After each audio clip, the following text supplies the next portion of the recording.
question for you, teachers. What if you could transition from one activity to another without losing any time and without losing any student attention? I would argue that the part of class that steals the most time from you and makes you lose your mind the most is the transition piece between each activity you're trying to do in class. Last week, we talked about this idea of how to start class like a boss. And today, we're gonna talk about how to remove the stress, the anxiety, the madness of classroom transitions. We are in the middle of moving from New Jersey to New Mexico. We made a video about that a couple weeks ago that came out.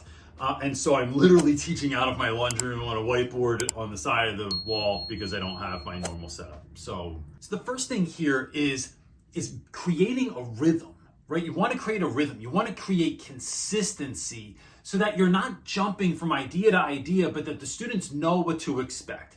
That every time we make a transition, when I show you how we're going to walk through creating this transition, that it's the same thing every time, so that even if a student is off task, they are off point, they can fall back into the rhythm once they realize, that's what okay, here we go.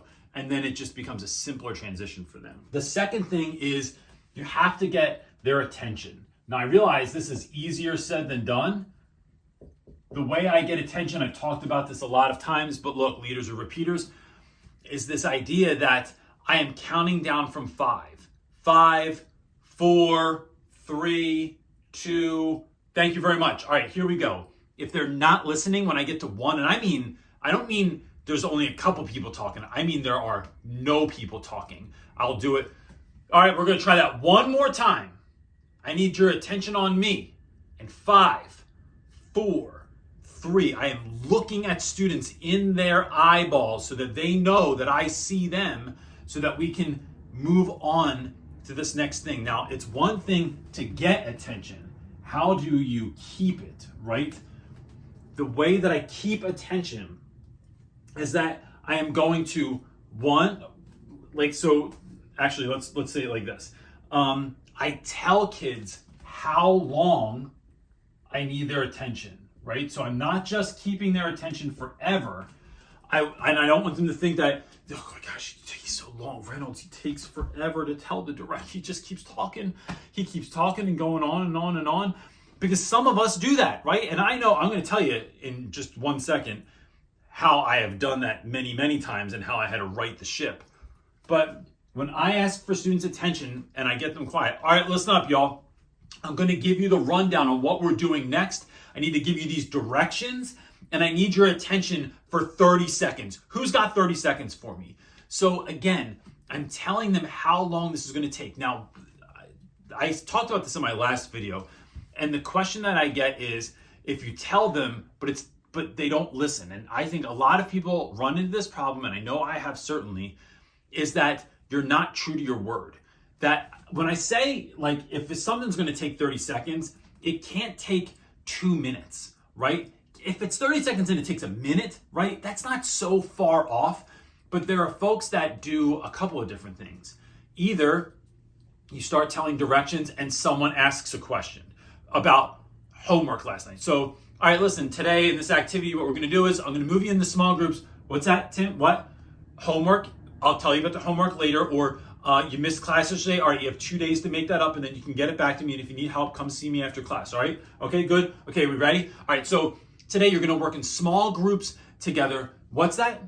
Well, I don't know. Yeah, I have a dog. I do. I have 2 dogs actually. Well, like my one dog I have, and then and you start talking about stuff that has nothing to do with anything. Now, these are important conversations in the world of really making sure that you are creating relationships with students, that you're building these relationships constantly. But there is a time and a place. Don't take the bait. Kids are always fishing. Look, we're fishing for a conversation, for a distraction, to get you to go off. My friends and I used to do this for fun in high school. We knew what teachers would always talk about their dog if we just brought it up. So it is being mindful, because even if kids aren't fishing, they need help staying on attention. Tim, I see your hand up. I'm going to get to your question as soon as I'm done giving out directions, and then go jump right back into it. That's a great question for another time, but I'm going to finish my directions now. Thank you. and then just keep moving. So when you tell them how long, you are true to your word.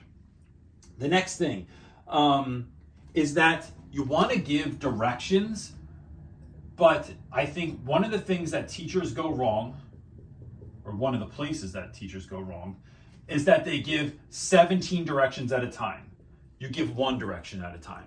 You tell the kids, listen, first thing I want you to do is take out your backpack. And then or take out your vocab cards. So when we are doing anything, it is a step. Take out your journal. All right, and then for this, I'm going back to, I'm gonna make this look like, it's gonna look like a football play, even though I never wrote a football play in my life because I'm a music guy and not a sports guy. But is how long? All right, listen up, y'all. I want you to take out your short story from yesterday. You have 10 seconds to complete this task. Ready? 10 seconds. Let's go. Tom, I see that you're not doing this. Tom, why are you taking out your short story? Why are you even talking to me right now? Why are we even having this conversation? Just take it out. Just let's talk later. And so I am telling kids how long things take and then how long they have to do a task, right? The next thing I want you to do is open up to page 3. What page, yo? 3. Okay, good. Page 3. Don't be afraid to repeat. I understand that it can be annoying. I understand that it can be problematic. Leaders are repeaters. Some kids are hard of hearing. Some kids might they were looking at something shiny on the wall. There was a reflection from the sun that went to the clock, that went to his watch, that shot up on the wall. And it's the most amazing thing, Reynolds, that I ever saw in my life. It is walking kids through it by repeating. All right, got 10 seconds, got 7 seconds, 7 seconds. I see Sue's got her stuff out. Tanya's ready. I see you. Good job. Mark, we don't even know what you're doing right now. Could you get your life together and just take out your piece of paper, put it on your desk? Page 3, that's what we're on. And then when you get to that point, if most of the class is with you, we're going to jump on to the next thing and the next thing and the next thing. Instead, here's what we're not doing. All right, everyone, in your backpack somewhere, I want you to take out that assignment from yesterday. You're going to go to page 3. You're going to put it on your desk and take out the questions. We're going to look at numbers 1 through 10. Bro, I could not even repeat to you what I just said. That's how much my ADD affects me. So it's giving kids chunks. You don't give them the hamburger and say, eat that whole thing, right? Let them take a bite and then take a bite and then take a bite. Let it be a process. Because here's the thing. This is a Navy SEAL saying, slow is smooth and smooth is fast. So we are working kids through we're going to take out this thing, then you're going to turn to this page, then we're going to go to this paragraph, then we're going to take out these questions, and so that you're moving with them in a way, instead of giving them 9 things at once to do, you're giving them small little chunks and rigging the game to win. All right. The other thing is making storage systematic. So where are we storing things? My marker is really going to do this to me. Oh, it's doing the fake dying. Where are we storing things? And for that, I want to show you this. Every backpack that is purchased has a weird location, right? Weird little location here, weird little location on this side. Maybe there's a water bottle on one side, certainly not using the other side for anything. If you open this up, there's a whole bunch of weird locations on the inside. Right? Got places for pens and pencils. We know kids don't leave them there except for the couple kids that are organized. They're always at the bottom. You have this location, you have this location, you have one down at the bottom. There's an extra pocket down here. Here's what we're getting at. Have kids store things in a place that they can remember or that you are keeping in your class. So, by and large, every single thing that my students have to bring to class is kept in class. It is kept in a milk crate. And so you can see this, I talked about this in the Staples video that I made earlier in the year. There's a Staples short that I talk about essential things that I need to have in my classroom. I keep their journals in there, their questions that they have every day, their stories. I get pushback on this, that I'm not helping students be responsible. I would rather me keep it, and when you come in the class, we're getting more work done and you can build the responsibility exercise later than me stand there and just get mad that you forgot your paper, that I have to give you another one. Now it's half-handed, filled out because you don't even know what the answers are. And how am I getting the answers from the earlier one? And my paper ripped in my backpack, or I got water on it because I walked to the bus in the rain. I don't feel like dealing with any of that stuff. So I just keep it in class. Your responsibility is to give it back to me each day, and then to take it out, and then to complete the assignment. We're building responsibility that way, not by you just bringing your stuff to class. However, there are a handful of things that I do have students keep, like vocab cards, or if we make review cards for tests and or speeches that we're doing or something like that, because I want you to be able to take them home and study them. In those situations, I have them put them in some weird location in their bag so they always remember that it's there. So that way it's not in the mix at the bottom of your backpack that looks like Mary Poppins' bag because it has 1,000 things at the bottom, including your homework from kindergarten. It is somewhere strange that you're always going to remember it.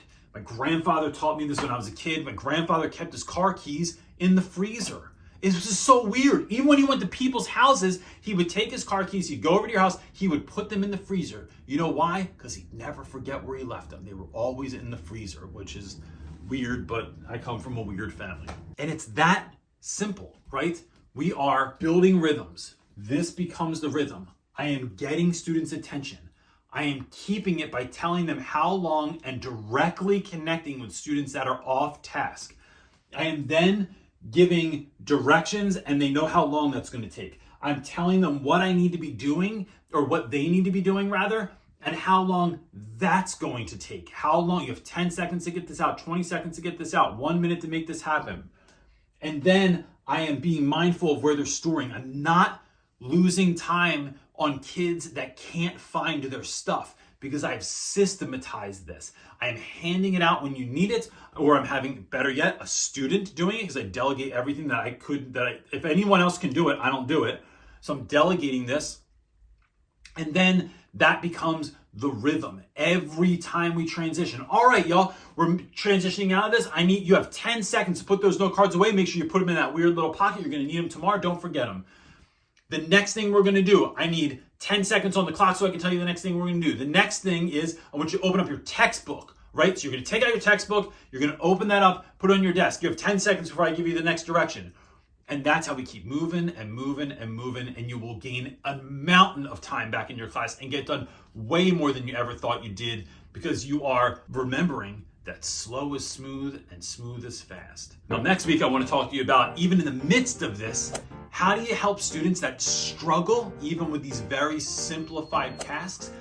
And how do you help the kids that are wildly off task? Even though you're doing all this, you got it dialed in, you got it on point, you've addressed them, you've looked them straight in their eyeballs, and they're still off task. We're going to talk about that next week and how you can do it. Make sure you go back to last week's video on how to start class like a boss, and we'll see you next week, everybody. Peace.